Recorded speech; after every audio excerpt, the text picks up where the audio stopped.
بسم الله الرحمن الرحيم. الحمد لله رب العالمين،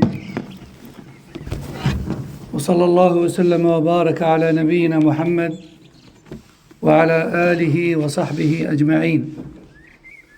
أما بعد، فما زلنا مع تفسير سورة البقرة سورة الفاتحة عفوا، وقد وصلنا إلى قوله تعالى: الحمد لله رب العالمين. وذكرنا أن الرب سمي ربا لأنه خالق الخلق، ولأنه مربي الخلق أيضا بنعمه. فالرب هو الخالق المربي بالنعم. الرب هو الخالق والمربي للخلق بالنعم. Donc, nous étions arrivés à la parole d'Allah Jalla wa Ala qui a pour sens: toutes les louanges reviennent à Allah seul, Seigneur de l'univers. Et en fait, la traduction de Rabb par le Seigneur est une traduction très pauvre en vérité. Parce que Rabb, comme on l'a dit plusieurs fois, c'est celui qui a tout créé à partir du néant, seul, qui détient tout, seul, et qui gère tout, seul, et sa gestion, ou fait partie de sa gestion, le fait de nous octroyer ses bienfaits à chaque instant, depuis le début de notre existence jusqu'à la fin de celle-ci. Chaque inspiration, chaque expiration, chaque bouchée de nourriture, chaque gorgée de boisson, etc. parmi les bienfaits que l'on voit ou que l'on ne voit pas. Tout ça, c'est ce qu'on appelle la tarbiya bin ni'am, l'éducation d'Allah et son entretien à travers ses bienfaits. Il nous entretient, subhanahu wa ta'ala. Donc c'est ça que ça veut dire Rabbul Alamin, le créateur de tous, mais également celui qui entretient et éduque tout le monde à travers ses bienfaits, subhanahu wa ta'ala. قال الشيخ السعدي: وتربيته لخلقه نوعان. وتربيته لخلقه نوعان، عامة وخاصة. احنا قلنا قبل ذلك أن رحمة الله نوعان كذلك. قلنا بأن عندها رحمة عامة يعطيها الجميع المخلوقات، مؤمنهم وكافرهم، وعندها رحمة خاصة يعطيها للمؤمنين فقط، وهي رحمة الإيمان والهداية وإلى آخره. فكذلك التربية، تربية الله عز وجل نوعان: عامة وخاصة. عامة وهي النعم اللي يعطيها لجميع الناس، جميع المخلوقات، مؤمنهم وكافرهم، إنسهم وجنهم، حيوانات كذلك، وغير ذلك من المخلوقات اللي ما نعرفهمش حنا. فهذه تربية عامة. وعندنا التربية الخاصة كذلك للمؤمنين، يربيهم بنعم خاصة، وهي نعمة الإيمان، نعمة العلم بالله، نعمة العلم بشريعته، نعمة الهداية، ونعمة المكارم الأخلاق إلى آخره. هذه نعمة خاصة. إذن Cheikh Saadi nous dit ici: l'éducation d'Allah et son entretien pour les créatures est de deux types. Rappelez-vous, quand on a parlé de Rahman al-Rahim, on a dit que la miséricorde d'Allah elle est aussi de deux types. Il y a la miséricorde générale, de laquelle jouissent toutes les créatures, croyants ou non, êtres humains, djinns, anges, etc. parmi les créatures que l'on connaisse, qu'on les connaisse ou pas. Ça, c'est la miséricorde générale. Vous voyez bien que même ceux qui ne croient pas en Allah, ils respirent, ils mangent, ils boivent, ils jouissent des bienfaits de cette vie d'ici-bas. Donc, ils sont touchés par la rahma générale d'Allah Azza wa Jal. Et puis ensuite, on avait dit que Allah il a aussi une rahma, une miséricorde particulière, qu'il offre uniquement à l'élite, à savoir les croyants, qui est la miséricorde de la guidée, etc. Eh bien ici c'est pareil. Quand il nous parle, Cheikh Saadi, de l'éducation et de l'entretien d'Allah tabaraka wa ta'ala pour nous, aussi il nous dit sa tarbiyah, elle est de deux types. Il y a une tarbiyah générale, une bienfaisance générale de laquelle jouissent toutes les créatures, et on a une bienfaisance, une tarbiyah particulière, de laquelle jouit une élite seulement. قال الشيخ السعدي فالعامة هي خلقه للمخلوقين ورزقهم وهدايتهم لما فيه مصالحهم التي فيها بقاؤهم في الدنيا. يعني رب العالمين علم الكافر والمؤمن كيفاش يعيش باش ما يموتش، علمه كيفاش يسترزق، علمه كيفاش ياكل، علمه كيفاش يشرب، علمه كيفاش يداوي نفسه إلى آخره.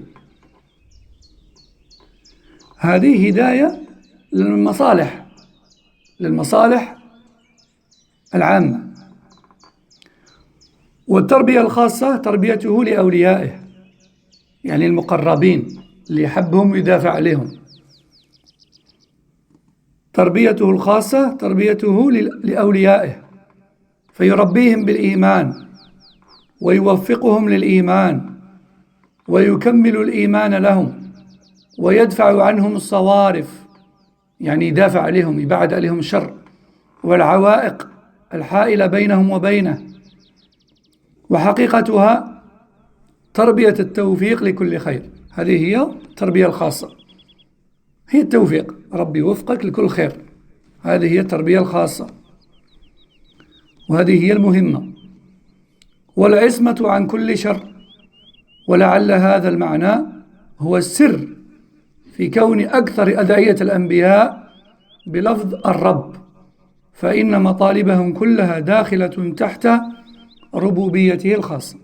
يعني لما نقرأ القرآن نشوفوا بأن الأنبياء غالبا الأدعية تاعهم يا رب، ربي لا تذرني فردا، ربنا آتنا في الدنيا حسنة في الآخرة حسنة وقنا عذاب النار، ربنا عليك توكلنا وإليك أنبنا، إلى آخره من الأدعية. الأنبياء والصالحين كانوا يدعوا بزاف بزاف بزاف بهذه الكلمة يا رب يا رب. علاه؟ لأنهم فهموا بأن الرب هو اللي راه يربي فيهم بالنعم العامة والخاصة. يعني يا رب ربيني بالنعم تاعك، نعم عليا، افتح عليا، أعطيني، دافع عليا، إلى آخره. عليها قال الشيخ السعدي هنا، قال ولعل هذا هو السر في كون أكثر أدعية الأنبياء بلفظ الرب. يعني ما كانش حاجة راك باغيها وراك تطلبها من رب العالمين ما تدخلش في الربوبية، ما كانش، كل شيء داخل في الربوبية. إذن أي حاجة بغيتها تقول يا رب يستقيم الدعاء. يعني مثلا لو أنت مثلا راك باغي المغفرة وتقول مثلا يا وهاب اغفر لي، لا يستقيم. الوهاب هو المنان، هو اللي يمد، هو اللي يعطي. أنت راك تقول له يا من يعطي اغفر لي، يعني لا يستقيم المعنى. لابد أنك تقول يا غفار اغفر لي، يا غفور يا رحيم اغفر لي. بصح لو كان تقول يا رب يدخل فيها كل شيء، لأنه هو الرب، والربوبية هي أفعال الله من خلق وملك وتدبير، وكل أفعال الله داخلة في الرب. واضح الكلام؟ دونك الشيخ السعدي رحمه الله nous dit l'éducation et l'entretien d'Allah général en notre faveur et en faveur de toutes les créatures, c'est le fait qu'il nous donne la subsistance, le fait qu'il nous ait appris ce qui nous permet de subsister sur terre et de rester en vie, de survivre. Qu'est-ce qui nous a appris? Que lorsqu'on a faim, il faut manger. Et comment on mange? Subhanallah. Qui est-ce qui nous a appris que lorsqu'on a faim, pour ne pas mourir, voilà ce qu'il faut manger, voilà ce qu'il ne faut pas manger, voilà ce qu'il faut boire, voilà ce qu'il ne faut pas boire, et voilà comment on fait, on le met en bouche, on mastique, on l'avale, etc. Ça, on ne nous l'a pas appris. Hein? Je ne parle pas de la manière de tenir la cuillère ou ce genre de choses. Je parle du besoin de manger. Et comment on fait? Du besoin de boire. Et comment on fait? Qu'est-ce qu'on mange? Qu'est-ce qu'on boit? Etc. On voit bien que les nouveau-nés, dès qu'ils voient le jour, ils cherchent après le sein pour téter. Vous pensez qu'ils ont passé une formation au cours de laquelle on leur a dit il va falloir que tu cherches le sein, ça ressemble à ça, il va falloir que tu aspires pour avoir du lait, ça a tel goût? Non. C'est qui nous a appris tout ça? Allah Jalla wa Ala. C'est inné. C'est naturel. Qu'est-ce qui a créé en nous, par exemple, cette montée de stress et d'angoisse qu'ils appellent aujourd'hui une réaction de panique, hein, que l'être humain ressent, ce mélange chimique explosif en lui, dans ses neurones, etc., qui fait que, qui se met en situation de détresse face au danger, face à la peur, face aux situations de danger. Hein? C'est Allah Jalla wa Ala, etc. parmi les choses. Donc, comme il dit Cheikh Saadi, il dit, parmi les bienfaits à travers lesquels Allah nous entretient, il y a le fait, par exemple, qu'il nous guide de manière innée, on ne l'a pas appris, vers tout ce qui nous permet de rester en vie, en fait. Juste ça. Juste ça, déjà. Donc, Allah Jalla wa Ala, avec son entretien général, il nous donne la subsistance, il nous guide vers tout ce qui nous permet de survivre. Et avec son entretien et son éducation particulière, qui est réservée à ses alliés, il les guide vers la foi, et leur montre la vérité, et leur donne le succès dans l'accomplissement de tout bien. Il les défend face au mal, et il détourne celui-ci il détourne le mal de toi, et il te détourne du mal. Il te guide vers le bien, et il guide le bien vers toi. Et il te débarrasse de tout ce qui va venir faire office de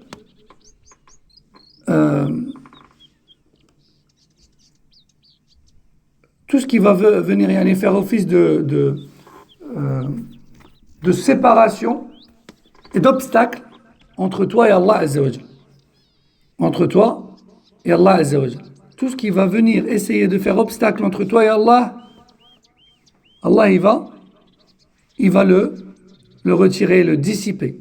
Subhanahu wa ta'ala, pour maintenir le lien avec toi. Et tout ça, ça fait partie de Tarbiya al-Khassa. Tout ça, ça fait partie des bienfaits particuliers d'Allah qui ne donne pas à personne, qui ne donne pas à tout le monde. Afwan.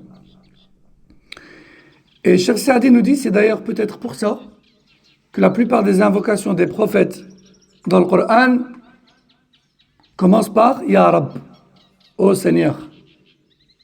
Sans doute parce qu'ils avaient compris que tout ce dont ils pourraient avoir besoin, comme bienfaits généraux ou religieux, sont reliés à Tarbiyat Allah finalement, à l'entretien d'Allah et sa bienfaisance. Parce que si Allah nous abandonne ne fût-ce qu'un instant, avec sa Tarbiyat et sa bienfaisance, eh bien, on périrait. On périrait. Imaginez juste un instant que les molécules d'air autour de nous se figent. Juste ça. Comment on respire? On meurt sur le coup. On mourrait sur le champ. Juste ça, juste le mouvement des molécules d'air, pour commencer. On ne parle pas du cœur et son fonctionnement, on ne parle pas de la complexité du système nerveux, on ne parle pas de tout ça. On ne parle pas de l'eau, on parle juste des molécules d'air autour de nous. S'il les fige, on ne peut plus respirer. On ne peut plus respirer, on meurt. Hein? Donc, الحمد لله رب العالمين. فدل قوله رب العالمين على انفراده بالخلق والتدبير والنعم وكمال غناه وتمام فقر العالمين إليه بكل وجه واعتبار. يعني ما كانش اللي يقدر يقول أنا ما نحتاج رب العالمين، وما كانش اللي يقدر يستغني على رب العالمين، ما كانش. كان اللي يقدر يعيش بلا هواء، كان اللي يقدر يعيش بلا ماكلة وبلا شراب، كان اللي يقدر يعيش بلا نعم الله عز وجل، لا يمكن أبدا. فلذلك الإنسان يحتاج إلى رب العالمين. بلا رب ما يقدرش يعيش، لأن الرب هو الخالق المالك المدبر، هو اللي يحرك الهواء اللي راك تتنفس فيه، هو اللي يعطيك تاكل تشرب، هو اللي يعطيك دقات القلب إلى آخره. إذن دل على انفراده بالخلق والتدبير والنعم وكمال غناه وتمام فقر العالمين إليه بكل وجه واعتبار. Cheikh Saadi nous dit donc ce verset signifie qu'Allah est le seul créateur et il est le seul à gérer l'univers et tout son contenu, de la plus petite particule à la plus grande, et que tout le monde est pauvre et totalement démuni devant lui, parce que personne ne peut se passer de lui. Il n'existe pas une seule créature, même parmi les plus petites qui soient, qui peut se passer d'Allah. Jalla wa ala. Personne ne peut se passer de lui, parce que c'est avec kun fayakun, soit et il fut, qu'il gère le moindre mouvement dans cet univers. Le moindre atome, c'est Allah Jalla wa ala qui le gère. Donc personne ne se passe de lui. Tabaraka wa ta'ala, pendant que lui se passe de tout. Jalla wa ala. Pendant que lui, il est parfaitement riche et il se passe totalement de tous. Tabaraka wa ta'ala. Et ça, encore une fois, c'est l'une des raisons, c'est la raison principale pour laquelle il est le seul à mériter le culte. Il est le seul à mériter le culte. Qui pourrait mériter que l'on se prosterne pour lui et qu'on lui demande secours dans les situations les plus difficiles et que l'on sacrifie pour lui et qu'on s'incline pour lui et qu'on l'évoque matin et soir et qu'on dorme en son nom et qu'on se réveille en son nom et qu'on entre et on sort en son nom, etc., si ce n'est lui, Jalla wa ala. Pourquoi? Parce qu'il est Rabb al-Alamin. Parce qu'il est Rabb al-Alamin.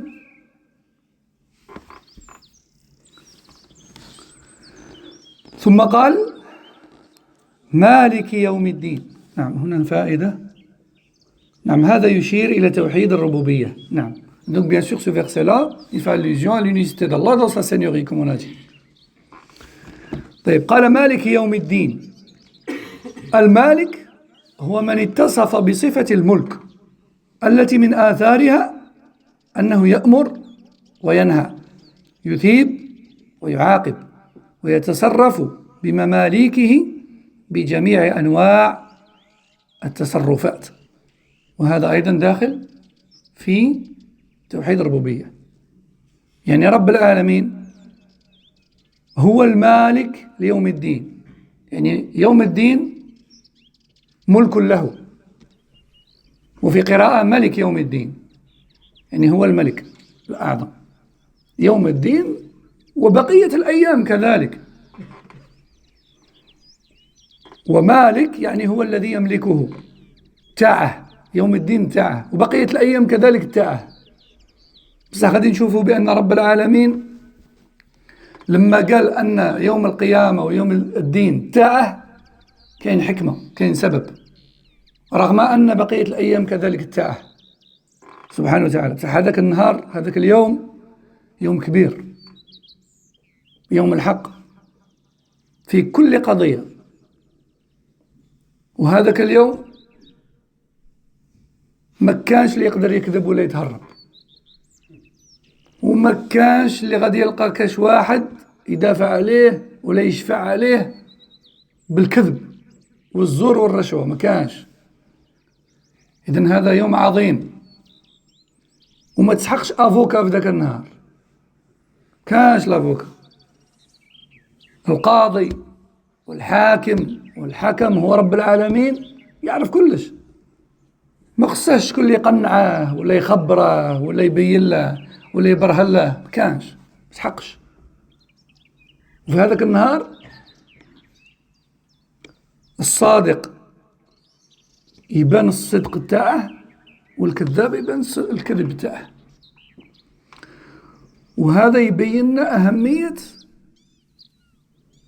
الملك في هذاك النهار، هذاك ملك يوم الدين، مالك يوم الدين. يعني حنايا في الدنيا كي تصرى مصيبة وتلقى روحك حاصل، تحوس على كش معرفة تطلعك إلى إلى الوزير ولا إلى مول البلدية ولا المير ولا جوامير ولا إلى آخره. بصح في الآخرة ما كانش اللي وصلك ليه تدي حقك برك، ما تزيد ما تنقص. هذا يبين لنا مع أهمية مالك يوم الدين. قال الشيخ: المالك هو من اتصف بصفة الملك التي من آثارها أنه يأمر وينهى، بما أنه هو المالك والملك، يأمر كما يحب وينهى كما يحب، يقول لك دير ويقول لك ما تديرش، وهو العليم الحكيم، ويثيب ويعاقب كذلك، ويتصرف في الملك تاعه كما يبغي. علاه؟ لأنه هو رب العالمين، ولأنه هو ملك ومالك يوم الدين، ولأنه رب العالمين.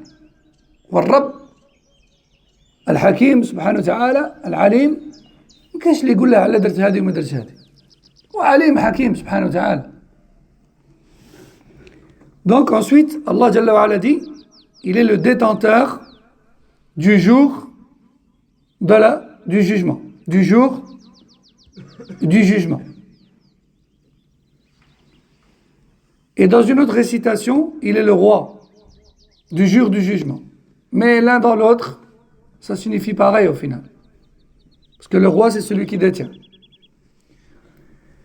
Et Cheikh Saadi nous dit, ça sous-entend,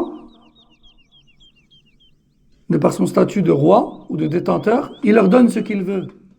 Il interdit ce qu'il veut. Il détient toute chose. Il décide de ce qu'il veut. Et c'est lui, l'omniscient, le sage.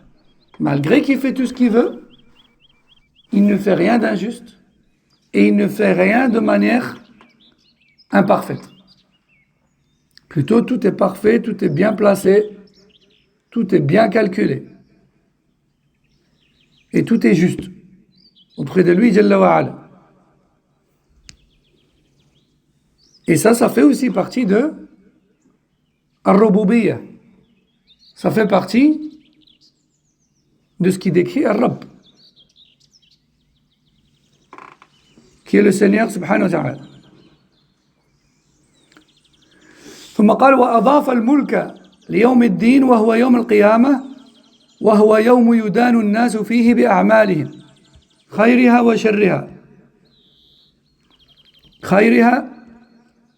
وشرها، لأن في ذلك اليوم يظهر للخلق تمام الظهور كمال ملكه وعدله وحكمته وانقطاع أملاك الخلائق، حتى إنه يستوي في ذلك اليوم الملوك والرعايا والعبيد والأحرار كلهم مذعنون لعظمته، خاضعون لعزته، منتظرون لمجازاته، راجون ثوابه، خائفون من عقابه.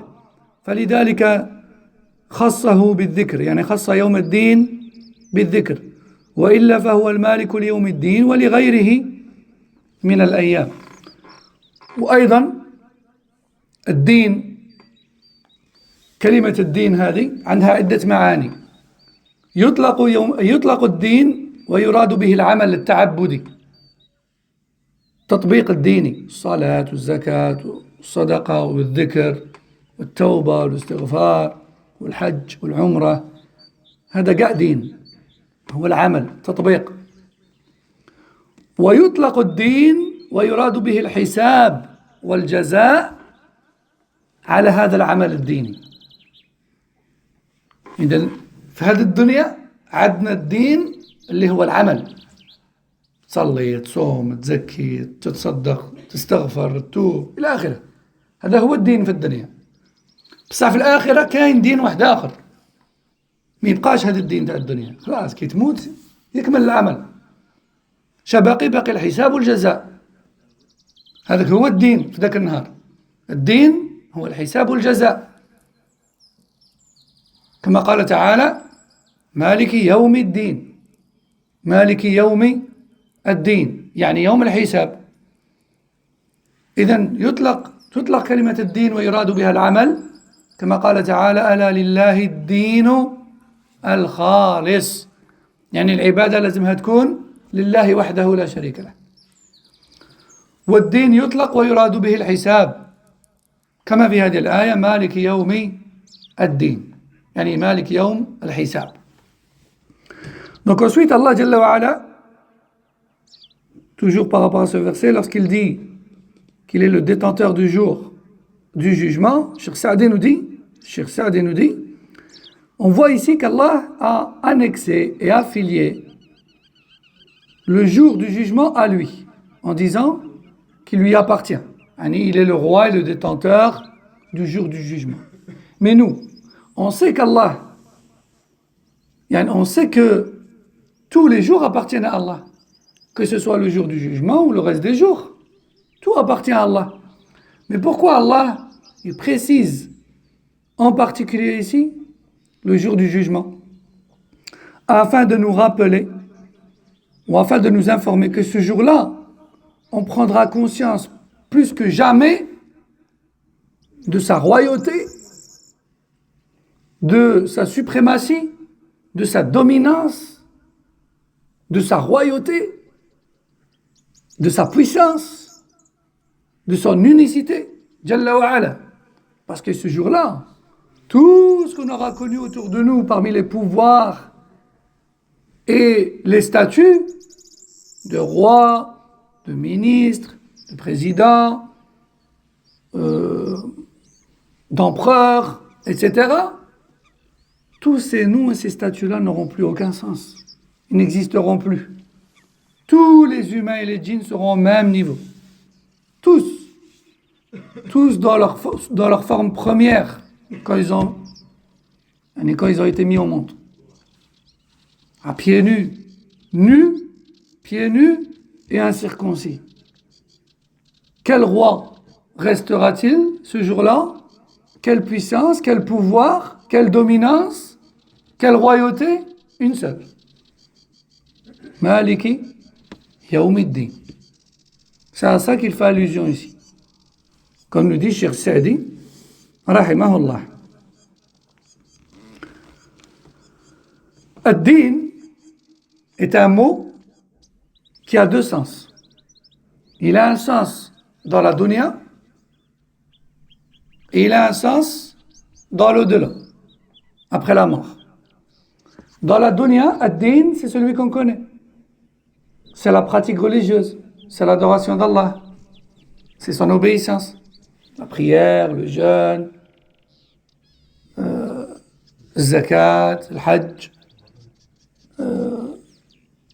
le hajj ou l'umrah, le sadaqa, le repentir, etc., etc. Tout ça, ça fait partie de la pratique religieuse, ça fait partie du din dans la dunya. Une fois qu'on meurt et qu'on part dans l'au-delà, le din, avec cette définition-là, n'est plus d'actualité. Comme les salafs disaient, Man mata faqad qamat qiyamatuh. Celui qui meurt, ça y est, son au-delà est arrivé. C'est fini. Et comme dans le hadith, le Rasul sallallahu alayhi wa sallam dit,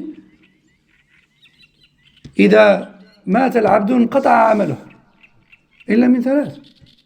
Lorsque la personne décède, ses actions s'arrêtent, sauf 3 d'entre elles. Et encore, ces 3-là, il ne les fait pas en direct, ce sont des bonnes actions qui perdurent après lui, et donc Allah, de par sa rahma, il a fait que son compteur tourne encore, par la cause de ses actions. Donc,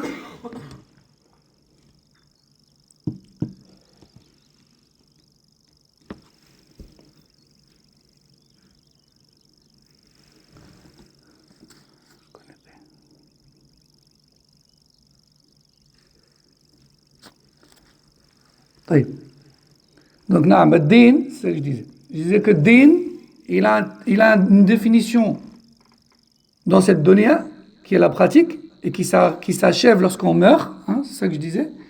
Et il a une deuxième définition qui est dans l'au-delà, dans l'akhirah. Quand on a fini de vrai, qu'est-ce qui reste? Le jugement. Connaître le résultat de l'examen, les notes, la valeur de ses actions, la demeure méritée. On va où avec ça finalement? Est-ce qu'on a assez, on n'a pas assez? Est-ce que le compte il est assez gonflé, pas assez gonflé? Hein? Est-ce qu'on on a un solde satisfaisant, ou est-ce qu'on est... En Belgique on dit en négatif, en France on dit... Insuffisance.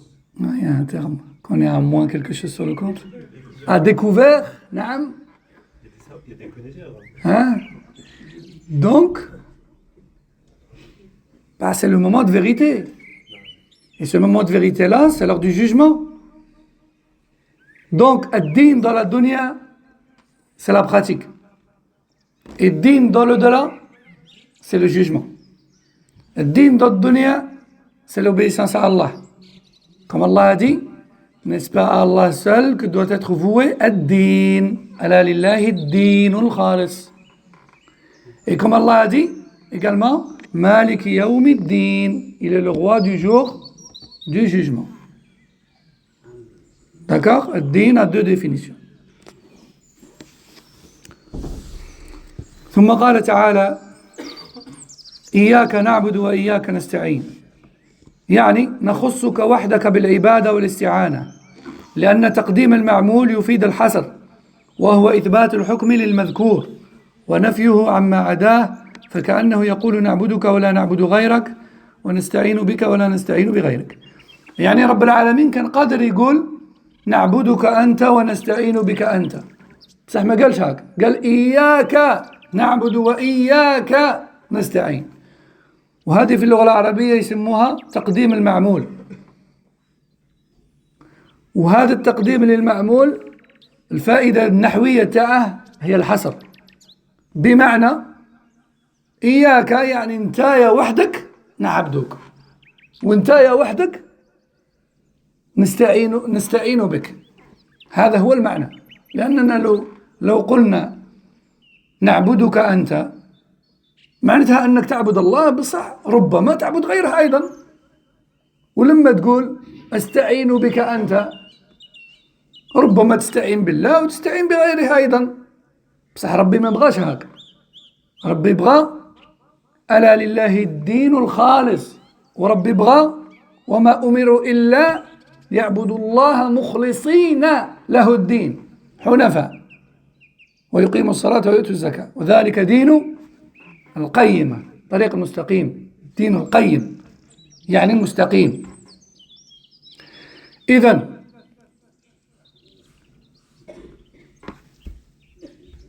إياك نعبد وإياك نستعين، بمعنى أنت وحدك المعبود وأنت وحدك المستعان به. هذا هو المعنى. Donc, ensuite Allah dit, si je traduis littéralement, ça donne, bien sûr c'est pas une bonne traduction, mais si je traduis littéralement, ça donne c'est toi que nous adorons et c'est auprès de toi que nous recherchons l'aide. C'est presque bon, mais c'est pas assez précis.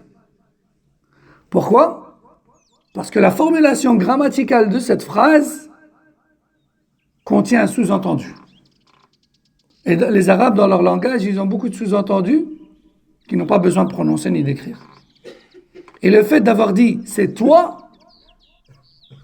que nous adorons et de ne pas avoir dit nous t'adorons toi, le fait d'inverser, dans la langue arabe ça signifie c'est toi, en majuscule, seul que nous adorons. Et c'est toi seul à qui nous demandons l'aide. Donc, comme je dis toujours, chaque mot, chaque formulation a son importance. Il n'y a rien d'anodin. Il n'y a rien dans le Coran ou le Sunna qui a été placé là juste pour faire beau. Non. Tout est calculé, tout est précis, tout a un sens bien défini. Donc lorsque tu traduis ce verset, ne dis pas c'est toi que nous adorons et c'est à toi que nous demandons l'aide. Non, tu dis c'est toi seul que nous adorons. Et c'est auprès de toi seul que nous recherchons l'aide.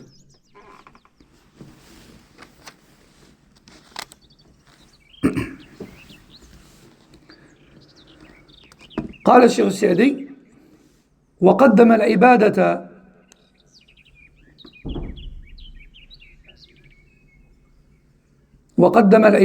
على الاستعانة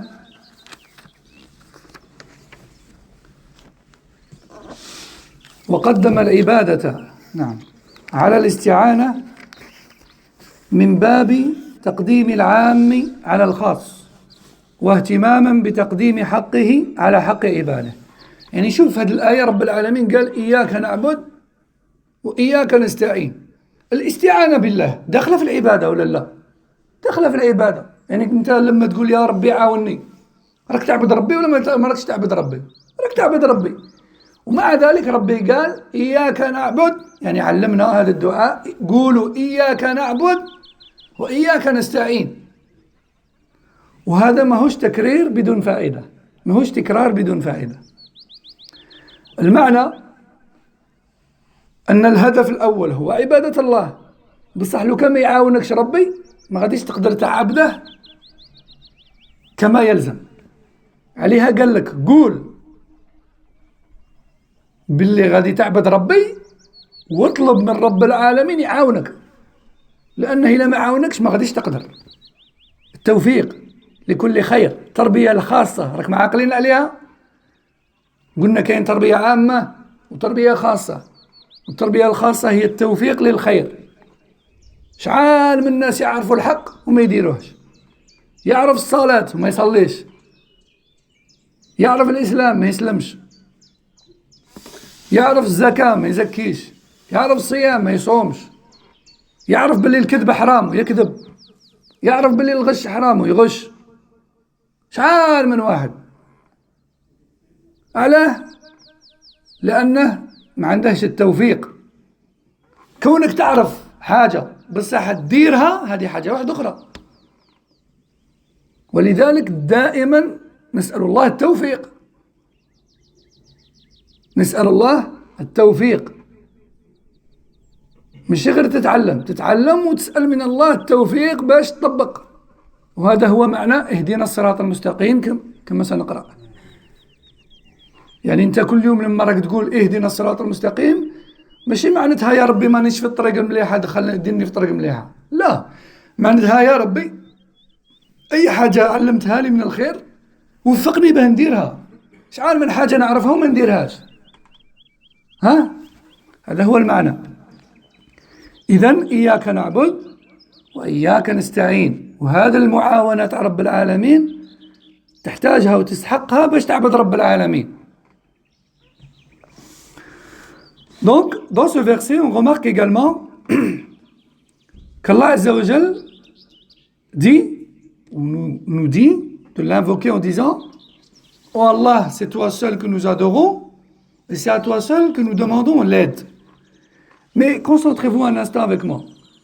Quand on dit « Oh Allah, aide-moi », on est en train de l'adorer ou pas?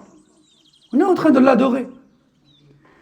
Donc, d'apparence, c'est comme s'il a répété deux choses qui sont les mêmes. Oh Allah, c'est toi seul que j'adore. Oh Allah, c'est à toi seul que je demande l'aide. D'apparence, c'est pareil en fait. Mais aucune répétition dans le Coran ou le Sunna n'est anodine. Chaque mot, chaque lettre, chaque voyelle a un but. Cheikh Saadi nous dit, le but premier c'est d'adorer Allah, mais pour adorer Allah comme il se doit, tu as besoin de l'aide d'Allah. Et si Allah ne t'aide pas, tu n'arriveras pas. Combien de gens connaissent l'islam? Mieux que certains musulmans, mais ils n'embrassent pas l'islam. Combien de gens connaissent la salat et toutes ses règles? Mieux que les fidèles des mosquées, mais ils ne prient pas. Combien de gens connaissent le jeûne et pourquoi et ses mérites, mais ils ne jeûnent pas? Combien de gens connaissent le zakat et même ses règles et ses calculs? Ils sont riches et ils ne donnent pas le zakat. Combien de gens savent que le mensonge c'est grave et ils connaissent le châtiment du menteur et ils mentent? Combien de gens connaissent la menace de la triche et de la tromperie et ils trichent et ils trompent les gens et ils volent les gens?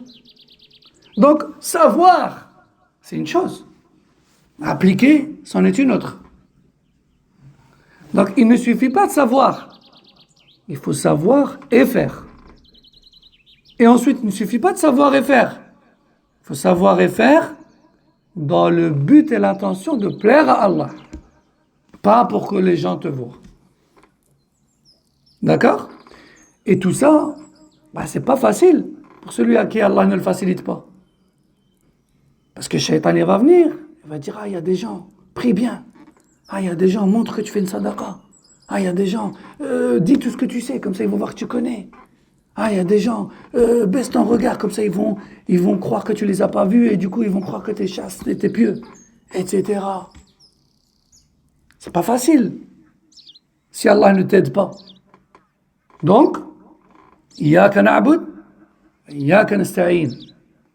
C'est toi seul que j'adore, mais aide-moi en cela. Il n'y a que toi qui peux m'aider. Iyaka na'bud, Iyaka nasta'in. ثم قال الشيخ السعدي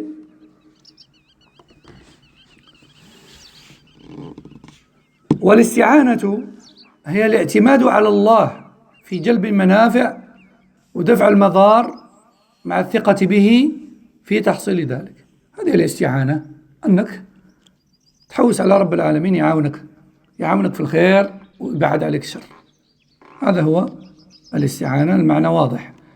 Donc la recherche d'aide, c'est le fait de compter sur Allah et de placer toute sa confiance en lui afin d'acquérir le bien et de repousser tout le mal qui nous menace, qu'il soit visible ou invisible.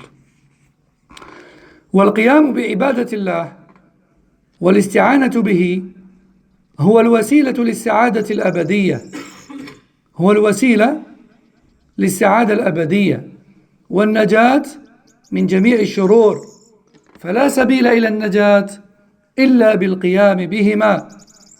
وإنما تكون العبادة عبادة إذا كانت مأخوذة عن رسول الله صلى الله عليه وسلم مقصودا بها وجه الله، فبهذين الأمرين تكون عبادة صحيحة. يعني الشيخ السعدي راه يقول بأن العبادة الله والاستعانة بالله هذه هي اللي تجيب لك السعادة الحقيقية. كل الناس مسلمون وغير مسلمين، عرب وعجم، صغار وكبار، رجال ونساء، كل الناس جن وإنس راهم يحوسوا على السعادة. جميع الناس، ما كانش اللي يقول لك لا أنا مانيش باغي نكون سعيد، أنا باغي نكون شقي.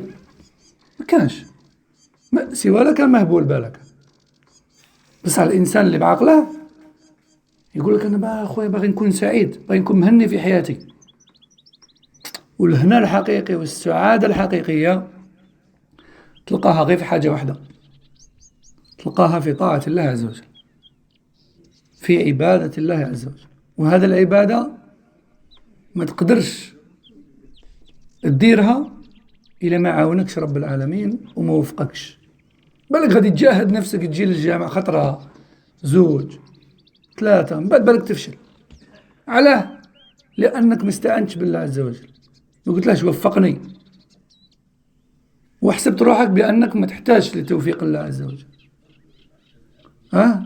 وكاين بعض الناس غير دروك بدا يصلي ويبدا يطعن ويهدر في الناس ويهدر في صلاتهم وهم عندهم 20 عام في الجامعة. بنادم 20 عام وهو يجي يصلي 5 أوقات وانت البارح بديت تجي تهدر فيه. هذه طريقة من لا يستئن بالله ويأمن من مكر الله وما يخافش ربي وما يحسنش الظن بالمؤمنين، وكذلك لا يعرف لأهل الفضل فضله.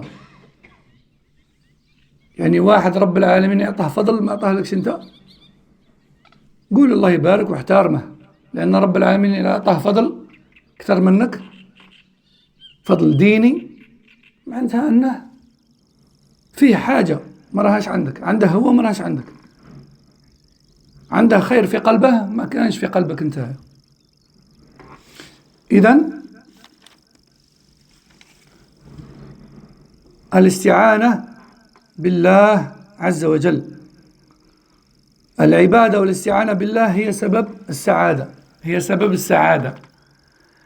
كاين حوايج واحد أخرين يجيبوا السعادة: المال، الأولاد، البيت، السيارة، أصدقاء إلى آخره، هذا يجيبوا سعادة. بصح هي سعادة ما هيش أبدية، سعادة تبدأ وتكمل، تبدأ وتكمل، لها بداية ولها نهاية. وكذلك هذه السعادة لا تدل على حب الله لك، كما قال عبد الله بن المبارك وهو أحد أئمة السلف: إن الله يعطي الدنيا لمن يحب ولمن لا يحب، ولا يعطي الدين إلا من يحب. بصح السعادة الحقيقية اللي تقعد معاك وما تكملش، حتى بعد الموت تبقى معاك، وحتى يوم القيامة تبقى معاك، وحتى تدخل الجنة تبقى معاك وتكون هي أكمل السعادات وخالدا فيها، هي سعادة طاعة الله عز وجل، طاعة الله عز وجل. كما قال تعالى: الذين آمنوا ولم يلبسوا إيمانهم بظلم أولئك لهم الأمن وهم مهتدون. قال الصحابة: الأمن والهدى في الدنيا والآخرة، في الدنيا والآخرة. إذن هذه هي السعادة الحقيقية اللي تبقى معاك. لا بغى قاع الناس يدوروا لك ظهورهم كما نقولوا تبقى سعيد، ما تسحقش الناس، ما تسحقش الناس، لأنك عندك ربي دار لك سعادة في صدرك، وهذه السعادة اللي يعطيها اللي يمدها واللي يقلعها هو رب العالمين. إذن هذا هو سبب السعادة الحقيقية.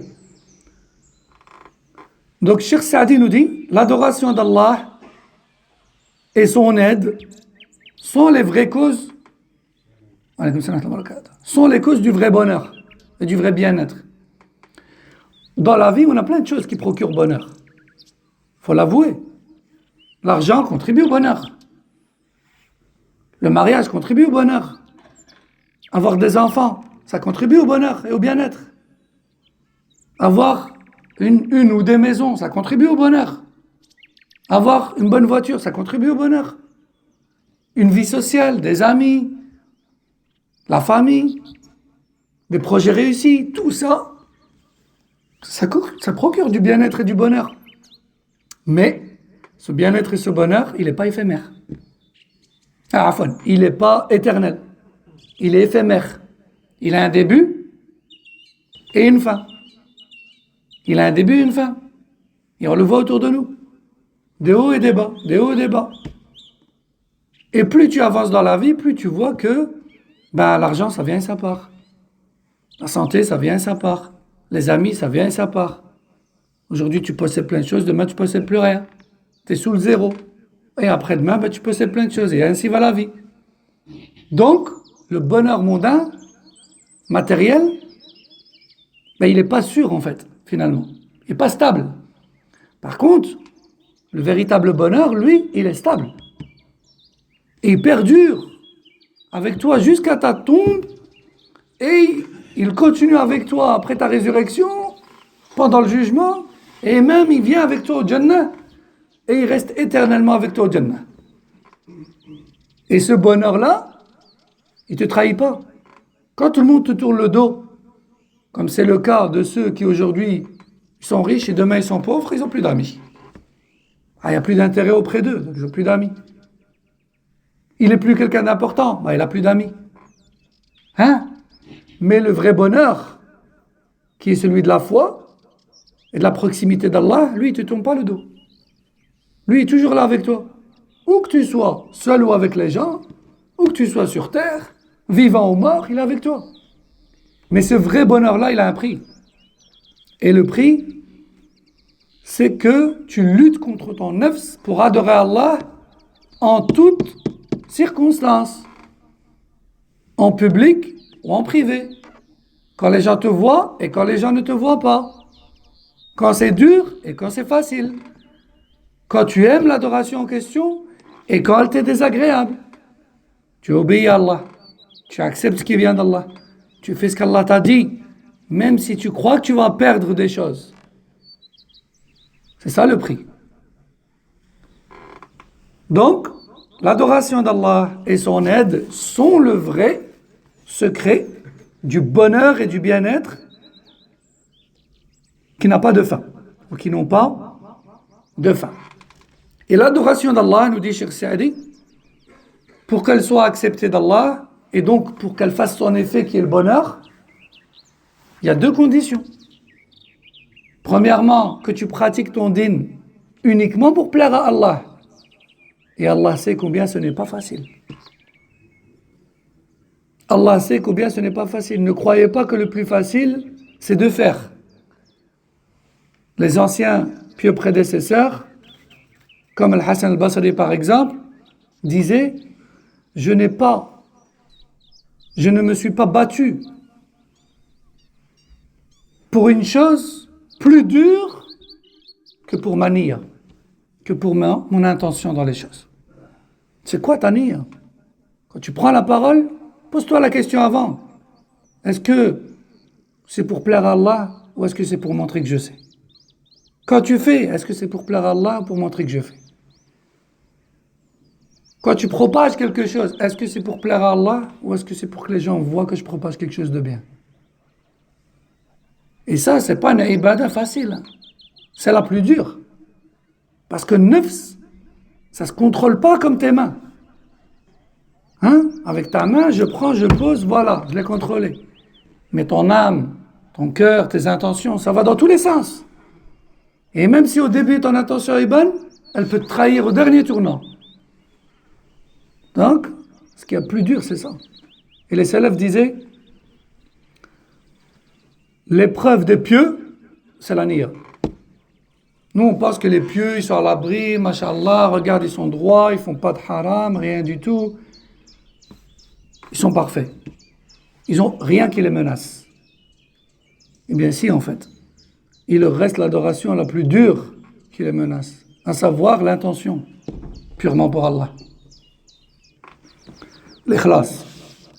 Donc l'ikhlas. Et aussi quoi? La deuxième condition pour que nos actions soient bonnes et qu'elles nous rendent heureux, c'est la conformité à la sunna. On ne prie pas comme on veut. On ne jeûne pas comme on veut. On ne se comporte pas comme on veut. On ne donne pas de zakat comme on veut. On ne fait pas le hajj ou l'umrah comme on veut. On ne se marie pas comme on veut. On ne divorce pas comme on veut. On ne fait pas de din comme on veut. On le fait comme Allah Azza wa Jalla a légiféré dans sa sharia et dans sa législation. Et qui est-ce qui nous a démontré cela? C'est Rasulullah sallallahu alayhi wa sallam. C'est lui qui nous a montré comment on fait. Sallallahu alayhi wa sallam. Donc, notre mission sur terre, c'est d'adorer Allah. Pour adorer Allah, c'est pas facile, on a besoin de l'aide d'Allah. Et pour que cette adoration nous rende heureux, il faut qu'elle soit acceptée et qu'elle soit correctement accomplie. Et pour que l'adoration soit correcte et acceptée, il faut deux choses.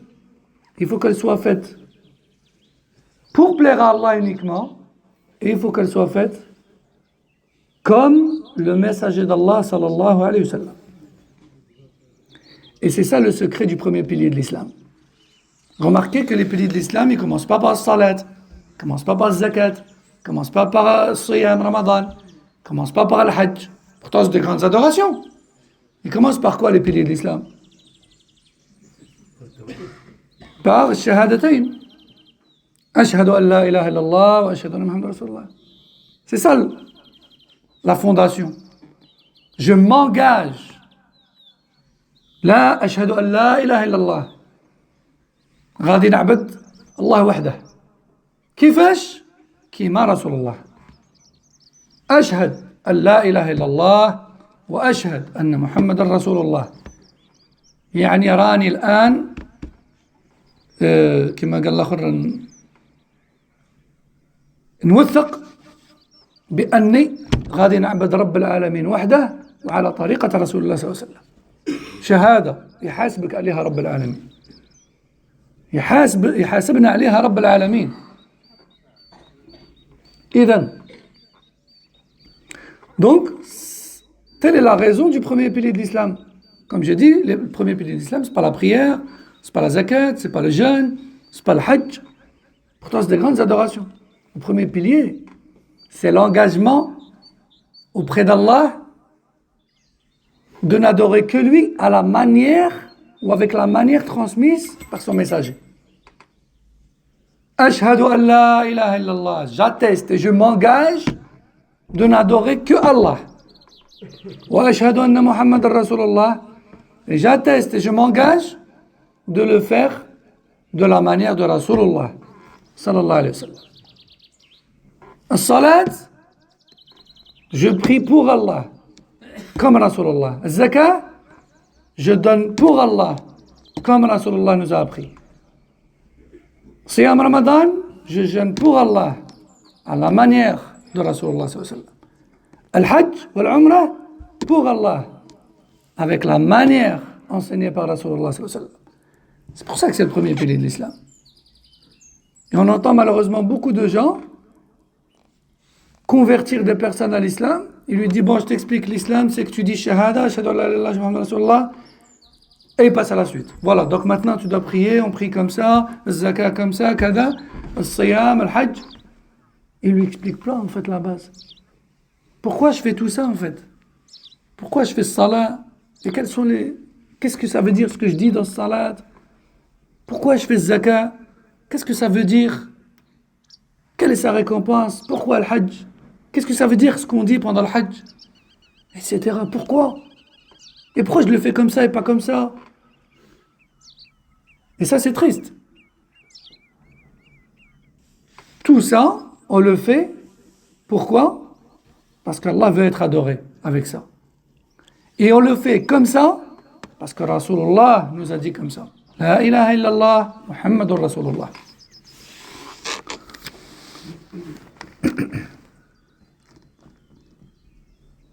Et donc on termine avec ce dernier passage. قال الشيخ السعدي وذكر الاستعانة بعد العبادة مع دخولها فيها لاحتياج العبد في جميع عبادته إلى الاستعانة بالله فإنه إن لم يعنه الله لم يحصل له ما يريده من فعل الأوامر واجتناب النواهي وهذه ذكرناها فهي شبه تكرير. Donc ça, en vérité, on l'a déjà dit. On s'arrête ici, Inch'Allah Ta'ala. Comme ça, aujourd'hui, on va pouvoir faire la sunna de faire 2 rak'at entre l'adhan et l'iqamah. قال عليه الصلاة والسلام بين كل آذانين صلاة بين كل آذانين صلاة بين كل آذانين صلاة لمن شاء. يعني بين الآذان والإقامة. فإحنا في كل مرة يعني نأخر الآذان والإقامة ومنديروش هذا السنة. واليوم إن شاء الله من الأفضل أننا نديروا هذا السنة. Le Rasul sallallahu alayhi wa sallam a dit, entre chaque 2 appels à la prière, il y a une salat à accomplir. Entre chaque 2 adhan, il y a une salat. Entre chaque 2 adhan, il y a une salat pour celui ou celle qui veut. Et n'est-ce pas obligatoire? Mais c'est une bonne action. C'est-à-dire que les 2 rak'at ou plus, entre l'adhan et l'iqama, c'est une sunna recommandée. Et c'est vrai que le ilm c'est important, Mais c'est bien aussi de faire cette sunnah. Et donc, Inch'Allah, aujourd'hui, on va s'arrêter maintenant pour faire l'adhan. Comme ça, on va faire cette sunnah, Inch'Allah. سبحانك اللهم وبحمدك أشهد أن لا إله إلا أنت أستغفرك وأتوب إليك السلام عليكم ورحمة الله وبركاته